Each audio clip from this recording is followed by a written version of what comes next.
Are you having sleepless nights worrying about your sales? Have you been worried about your business because you have so many products to sell but no one is buying them? Are you praying for a miracle that will make people come to you and buy from you? Now, if you said yes to any of these questions, you are in the right place because this video is about the 3 reasons why your sales are low and what to do about them. And let's start with the concern of one of my mentees, Jonah. Mommy N, how can I improve my sales?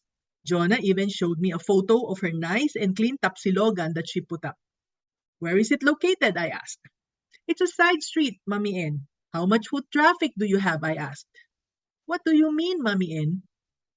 How many people pass by every day? Oh, only about 400. And what are they? Employees? Not really, Mommy N. They're mostly high school students, those who stay inside this dead end road. So, who usually buys from you? Office workers, Mommy N. How many office workers pass by? Maybe about 30. And how many of them eat? About 3 of them on a good day, especially if it's a payday, Mommy N. Why did you pick this location and not the one on the main road where there are many passersby? Mommy N, the rent is not cheap there. Anyway, I'm just 50 meters from the main road. They can walk here if they want. So, what do you think is wrong with Jonah's thinking? Clearly, she's waiting for customers to come to her instead of her going to the customers. So, why are sales low? This is reason one, waiting for customers to come to you. Basically, this is a problem of wrong decision. My advice to her was to transfer her Tapsilogan to another location, or if she wants to stay in the same location, to transform it to a store that would cater to the needs of the high school students who pass by. Now, this is one of the problems when we start with the product, which is Tapsilogan, before identifying who the customers are when we are starting a business.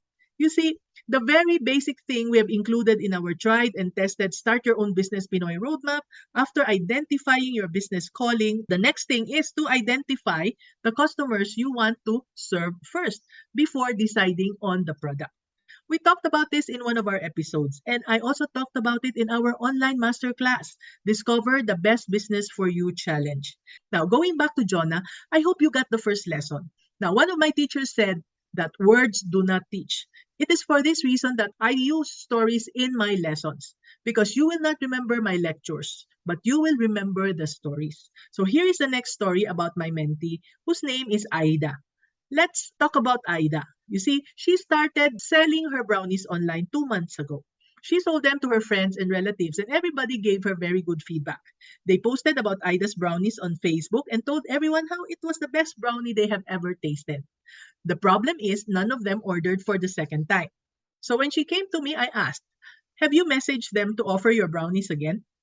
No, Mommy N, I'm scared to do that because they might get offended if I'm too pushy. So I asked her, have you eaten donuts? And she said yes. Aida, do you think of donuts every day? Of course not, she said. That's my point. You forget about donuts if you do not see an ad or a photo or any reminder about donuts. So what makes you think that your customers will think and remember your brownies every day? Oh, then I should message them? Try it, I said. So the next day she got 5 orders and people were telling her, you should message us more often, Aida. So, reason two why your sales are low is that customers have forgotten about you or they may not even know that you exist. This is not a problem only for first time business owners like Aida. Even I had to learn this expensive lesson the hard way just 2 weeks ago. Many of my mentees told me that if I start offering a paid course, I should tell them so they can enroll. I told them that they should just sign up as members of my Facebook group so that they will know if I open the enrollment for the course. I announced it in the Facebook groups 2 times. I even emailed them about it. I announced it on our Facebook Live 2 times as well. I even invited them to the webinar and some of them attended. And yet it was only after I texted them that they promised to enroll. But still they did not. I had to text them again for the second time so that they remembered to register. You see, I used to be ashamed to do follow-ups because I was scared that they might think I'm desperate or I'm pushy. But when I realized that what I'm offering is an opportunity for them to save money and time by learning from my mistakes so that they don't have to make them anymore, I saw that I was actually doing them a favor by following up. How would I know that the reasons why they were not able to enroll was because one was in the hospital attending to a sick partner, and the other one was traveling, and the other one also fell asleep early and forgot to inform me that she has already enrolled.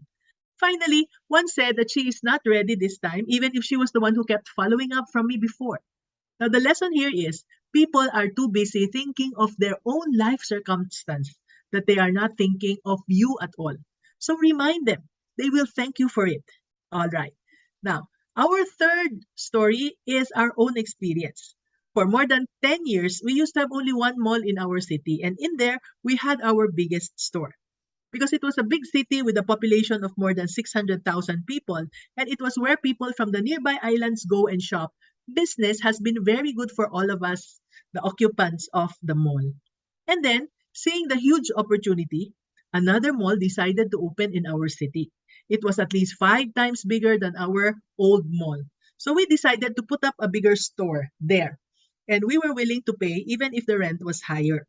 But we were surprised that sales was not as good. We thought it was just temporary because the mall had just opened.